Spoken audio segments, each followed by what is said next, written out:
ini salah, ini nggak boleh, ini kayak gini saya salah. Jadi itu mahal.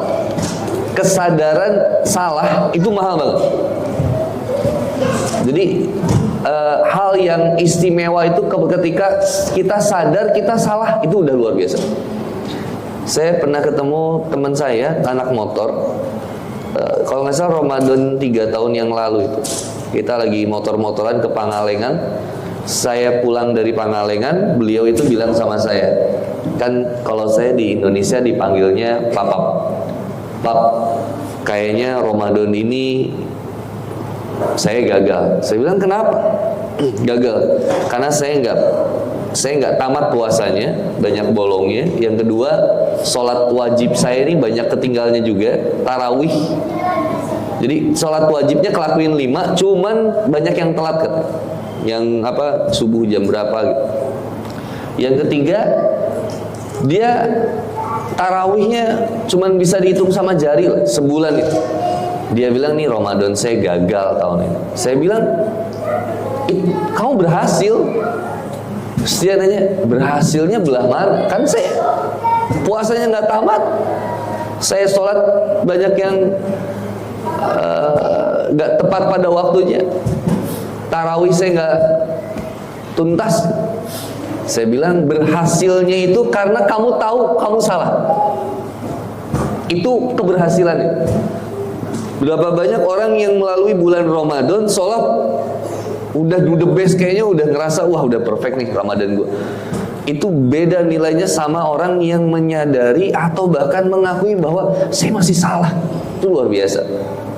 Merasa salah itu luar biasa. Merasa benar itu bermasalah.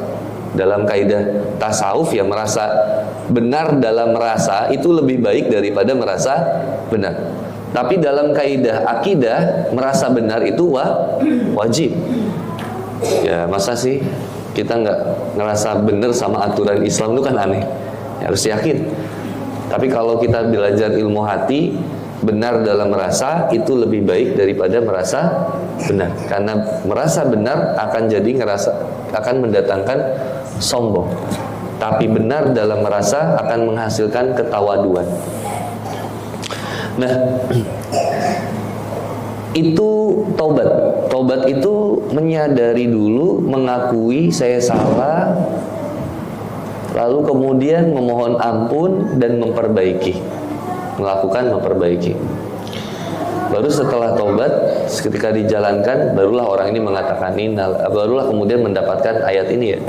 Innal ladzina qalu rabbunallah tsumastaqamu tatanazzalu alaihimul malaika alla takhafu wa la tahzanu wa abshiru bil jannah. Kita sampai jam 9 aja ya, karena besok ada yang kerja ya. Sesungguhnya orang-orang yang berkata Tuhan kami adalah Allah. Innalladzina qalu rabbunallah. Sesungguhnya Tuhan kami ialah Allah, yang ngatur, yang memelihara, yang menciptakan Allah. Sumastaqamu. Lalu kemudian mereka menetapkan pendirian mereka. Dia nggak mau berpindah lagi tuh. Bismillah mau istiqomah. Sumastaqamu. Dia berusaha untuk berada di jalan Allah. Tatanazzalu alal malaika, maka malaikat-malaikat itu akan turun kepada mereka, lalu kemudian memberikan kabar, alla takhaufu, kamu tidak perlu takut dengan apa yang ada di hadapan kamu, karena semuanya sudah dijamin sama Allah. Jadi nggak usah khawatir tentang harga di Jepang makin naik, pajak makin tinggi dan seterusnya. Alla takhaufu, nggak usah takut dengan apa yang ada di hadapan kamu, nggak usah takut kehilangan sesuatu, tapi yang membuat kita justru makin dekat sama Allah, itu lebih bagus. Lebih baik kehilangan sesuatu karena Allah daripada kehilangan Allah karena sesuatu. Jangan. Tatanazzalu alaihim malaika alla takhafu wa la tahzanu, dan gak usah kamu merasa bersedih hati dengan masa lalu yang ada di belakang kamu. Karena ya Allah sudah ampuni semua dosa-dosa kamu. Jadi mohon maaf, dosa yang salah satu yang tidak diampuni itu adalah dosa kemaksiatan yang pernah kita lakukan dulu, tapi kita bangga-banggakan. Tuh, hati-hati. Orang yang suka menyebut kemaksiatannya dulu, gak boleh. Ala takhafu wa la tahzanu wa absiru bil jannah, dan bergembiralah kamu dengan surga yang sudah dijanjikan oleh Allah. Bil jannati lati kuntum tu'adu, dan itu sudah dijanjikan buat kita semua. Halo, assalamualaikum. Masih sehat? Alhamdulillah. Ini mulai ya gangguan ikan itu sampai sini nih. Zat besinya lumayan sih. Jadi saya suka bilang nggak apa-apa lah, banyak disakitin di dunia, banyak dikhianati di dunia. Untung ada janji Allah gitu. Makanya kalau kata Bernadia, untungnya bumi masih berputar.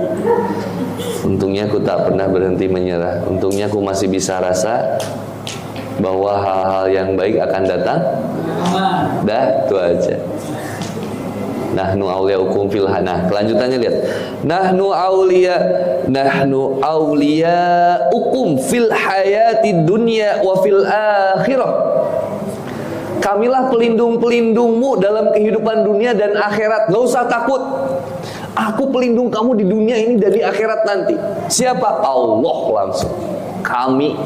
Kalau pakai bahasa nahnu awliyaukum fil, itu kayak, mohon maaf ya, kalau ini ada orang Sunda kan, kalau orang Sunda tuh bilang ku kami, weh, itu udah ngerasa udah paling jago itu. Berarti ku aing itu, ku kami itu. Ku kami bukan bahasa Jepang ya. Ku kami itu artinya apa kalau bahasa Jepang? Ku kami artinya apa kalau bahasa Jepang? Nggak ada ya. Ku kami, weh. Kami itu ya berarti kami itu kayak ngerasa udah paling hebat. Sama kalau Allah udah bilang nahnu awliyaukum fil hayati dunya wa fil akhirah, kamilah pelindung, bukan berarti jamak. Bukan berarti jamak yang oh berarti Allah tuh banyak, bukan. Tapi menegaskan eksistensi paling hebatnya. Nahnu awliyaukum fil hayati dunya wa fil akhirah, kamilah pelindung kamu di dunia dan di akhirat. Gak usah takut. Even kamu cuma sendirian di muka bumi ini, tapi kamu yakin kepada Allah, kata Umar bin Khattab, gak usah takut. Gak usah takut, gak dapat rezeki, gak ada usah. Saya gak pernah minta makan sama panitia Jepang, gak pernah, alhamdulillah. Tapi tiba-tiba suka dapat makan, dapat minum. Ini rezeki dari Allah, alhamdulillah.